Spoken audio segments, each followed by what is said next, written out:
Government draft plans for maximum security prison. Suspect in Clarendon Massacre shot dead by police. $25 million reward offered for information for arrest and capture of shooters in Clarendon's massacre. This is Undiluted News. Mikey Bones reporting. Prime Minister Andrew Holness said the government has drafted plans for the construction of a maximum security prison.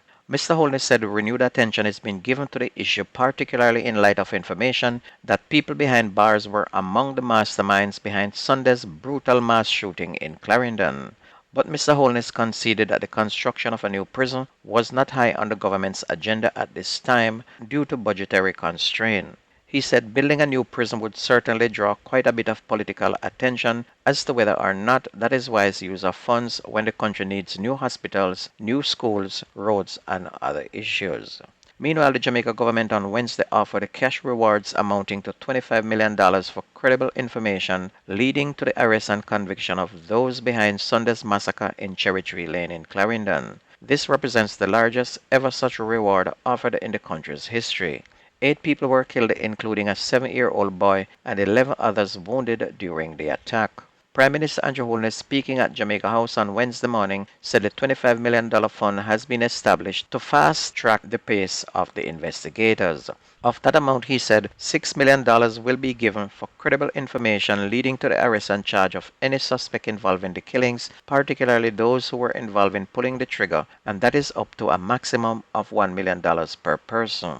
Another $5 million will be provided for information that results in the arrest and charge of facilitators of this criminal act up to a maximum of $1.5 million per person. And we're not too sure if the Prime Minister is paying attention because the names of the masterminds of who the killers are have already been leaked since Tuesday, and it is all over YouTube. The names, the cause, and where the shooters came from are all online since Tuesday. The people living in Cherry Tree Lane also know who they are. That's why 4 persons were arrested on Tuesday, because they were going to seek revenge on those responsible. And most people who get killed in Jamaica, the shooter is always known.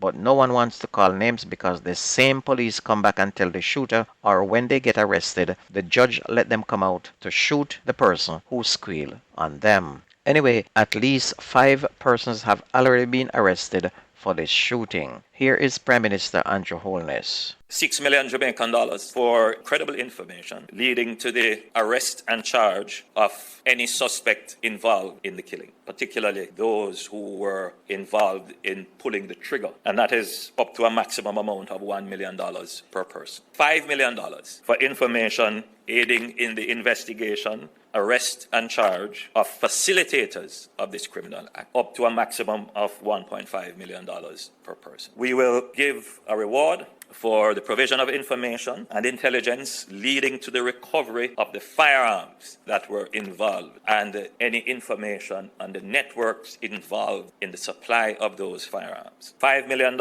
for the supply of information and intelligence resulting in the securing of evidence against the gangs that were involved. Lastly, $5 million leading to the arrest and charge for anyone harboring the criminal gangs or their associates, a maximum of $800,000 per person. Prime Minister Andrew Holness. A man suspected of being a shooter in Sunday's Cherry Tree Lane massacre was fatally shot by the police yesterday afternoon during an operation carried out in Osborne's store in Clarendon. The dead man has been identified as Steve Simmet, otherwise called Tika or Fly Brain. Reports are that members of the Jamaica Constabulary Forces Fugitive Apprehension Team and the Clarendon's Operational Support Team went to a location in Osborne's store in search of Simmet and other men who were suspected of being involved in the Cherry Tree Lane murders. And it is further reported that during the operation, there was a confrontation and Simmet was shot and injured. He was taken to the Maypen Hospital where he was pronounced dead. Police said that Simmet was suspected of being involved in numerous contract killings and other illicit activities in Clarendon and in other parishes. Meanwhile, a Jamaican fugitive who was recently captured overseas after several years on the run has been slapped with several charges including murder and shooting. The Kingston Western Police on Tuesday charged 35-year-old Shadane Mackenzie, otherwise called Philippine, 3 years after he reportedly fled the island. Senior Superintendent Michael Phillips, head of the Kingston Western Police, said that Mackenzie had been on the division's most wanted list for several years, and he was arrested in the Dominican Republic on the 24th of July this year after arriving on a flight from Haiti. Mackenzie was placed on Jamaica's most wanted list since 2016, and he had been charged for the June 2021 murder of 29-year-old Damian Cummings, otherwise called Beanie Man, along Sunlight Street in Kingston 13, and the December 2016 murder of Richard Walker along Ramsey Road.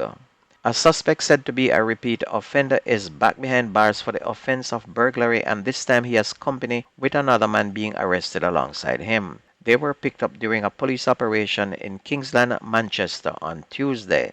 The alleged repeat offender is 29-year-old Corey Simpson, otherwise called Crazy Teeth of Perth Road in Manchester and Bull Savannah in St. Elizabeth. The other man is Raymond Parks, a 36-year-old laborer of Somerset District, Manchester, and Chambers Lane in Spanish Town, St. Catherine. Both men have been charged with possession of stolen property, possession of housebreaking implements, and possession of ammunition.